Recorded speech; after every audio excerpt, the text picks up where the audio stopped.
The history of dreams, when our brains just mess with us. Hey, my name's Ayushman. What's up, everyone? And welcome to My Corner, where we dissect the weirdest, most mysterious, and most stubborn phenomena of the human mind. I'm your host, and today we're talking about the one thing that turns our brains into a bizarre movie theater every night, where the plot makes no sense, but we still wake up thinking, whoa, what was that? Yes, I'm talking about dreams. Dreams, the place where you can fly, show up to school without pants, and have dinner with your favorite celebrity, who strangely resembles your pet cat. It's a world where every night our brains decide they're the greatest comedian, and we wake up every morning wondering, what in the actual heck was that all about? Before we dive into every ridiculous twist of this nightly journey, take a quick second. I'm pretty sure liking the video, subscribing to the channel, and hitting that little bell icon will make your dreams slightly less weird. Or maybe more weird. Who knows? Let's get into it. Congratulations, humanity. We figured out gravity, we split the atom, we landed on the moon. But we still spend every night in a fantastical realm where our cat talks and our teeth fall out. Unbelievable. Chapter 1. The Ancient World, When Dreams Were God's Email. Let's start our journey through dreams with the ancient civilizations. At this point, humans were mostly just trying to survive. They hadn't quite figured out banking or the wheel, but they knew one thing: when we sleep, weird stuff happens. In ancient Mesopotamia, Egypt, and Greece, dreams weren't just random, trippy images. Oh no, they were far more important. They were messages from the gods. They were prophecies of the future. They were emails from the dead. Before email, obviously. If you were an ancient Egyptian pharaoh and you dreamt your cat was eating a pyramid, that either meant the Nile was about to flood, your queen was mad at you, or maybe you just needed a new cat. Dream interpreters, or Oneiromancers, were incredibly important people. They advised kings on what to do, when to fight wars, and when to plant crops, all based on a good night's snooze. The Greeks and Romans were no slouches either. They had Oniric oracles, where people would go to sleep in special temples, hoping to receive divine messages in their dreams. Imagine that.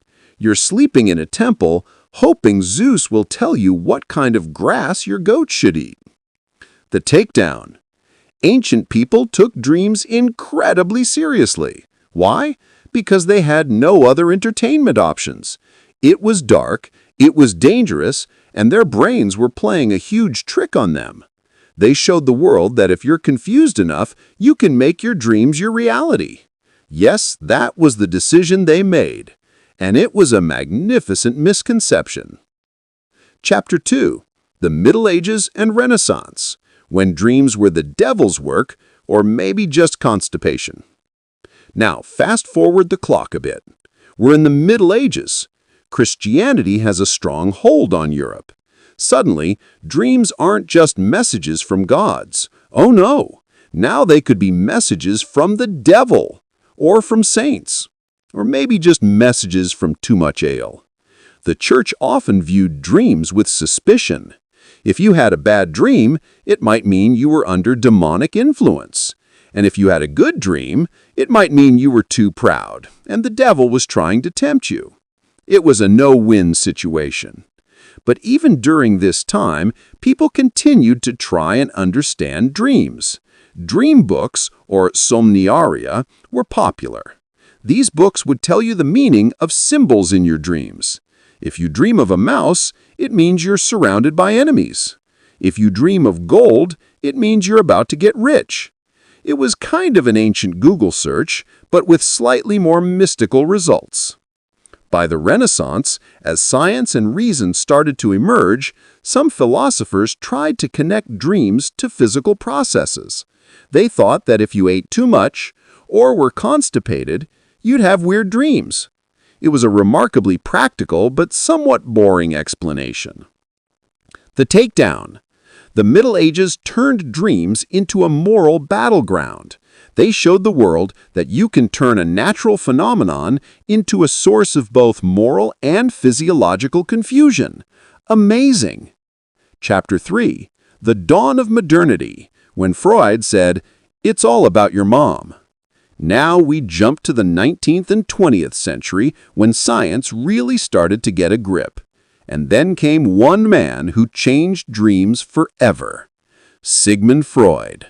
Freud declared, no, dreams aren't messages from gods. They're not messages from the devil either. They're messages from your unconscious mind.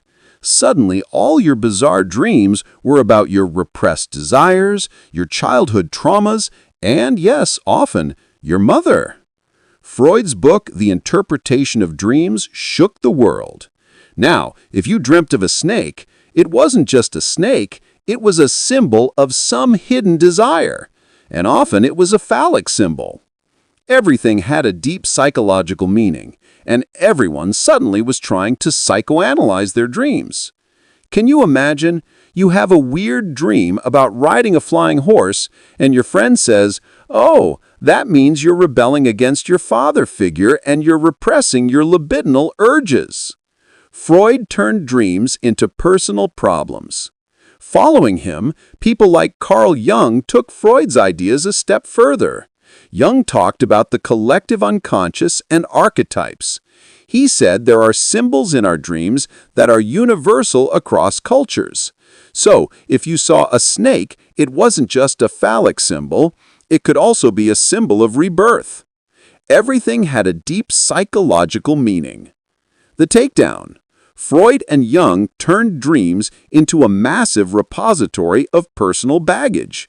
They showed the world that you can take a natural phenomenon and connect it to individual guilt and hidden desires. Congratulations, humanity! We invented a whole new layer of anxiety. Chapter 4. Modern Science and the Sleep Cycle. When we realized it was just neurons joking around. Now we're in the 21st century and science has started to view dreams with a different lens. We now have neuroscience and we know that dreams primarily occur during REM or rapid eye movement sleep. Scientists suggest that dreams are our brain's way of processing information, consolidating memories, and perhaps even working through emotional issues. They don't see it quite so mystical anymore. They say it's just your brain's neurons keeping themselves busy at night. But still, we try to understand dreams. We have dream journals where we write down our nightly adventures. We have apps that track our sleep cycles and tell us how much REM sleep we got. We even try to hack dreams through techniques like lucid dreaming, where you know you're dreaming and try to control it. It's kind of an ultimate delusion. And when we daydream, we often confuse these fantastical reveries with our actual aspirations. We escape into an imaginary world to avoid our routine and then feel disappointed when we have to snap back to reality. The takedown. Modern science has made dreams less mysterious and more biological. But still, we don't fully understand them. We've shown the world that no matter how disoriented we are, we can still get our feet back on the ground, unless we're still dreaming, of course, and that's a lesson we all need every morning. Chapter 5. How to Escape the Dream World.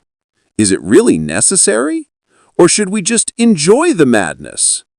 History has taught us that humans have always wanted to understand and control their dreams. Ancient priests, medieval dream books, Freud's psychoanalysis, and today's lucid dreaming techniques all point to the same goal: control. But perhaps the real wisdom lies in accepting that our brain runs its own show at night. Sometimes it's a horror movie, sometimes it's a comedy, and sometimes it's an absurdist art film that no one understands. The best way to escape the dream world is probably to accept that they are not real, and not to take them too seriously. Treat them as a free nightly entertainment program your brain created just for you. Here are some scientific, or maybe just common sense tips. Get enough sleep. If you're overtired, your dreams might get even stranger. Eat light before bed, because yes, sometimes it is just a case of indigestion. Write them down. A dream journal can help you spot patterns or just prove how wild your subconscious is. Laugh. If you see a flying pig in your dream, just laugh it off. The takedown. Escaping the dream world is really about accepting reality. We've shown the world that no matter how disoriented we are, we can eventually get our feet back on the ground. Unless we're still dreaming, of course, and that's a lesson we all need every morning. Final thoughts. So, here we are. Thousands of years later, we are still grappling with the mystery of dreams. We've explored their religious meanings, their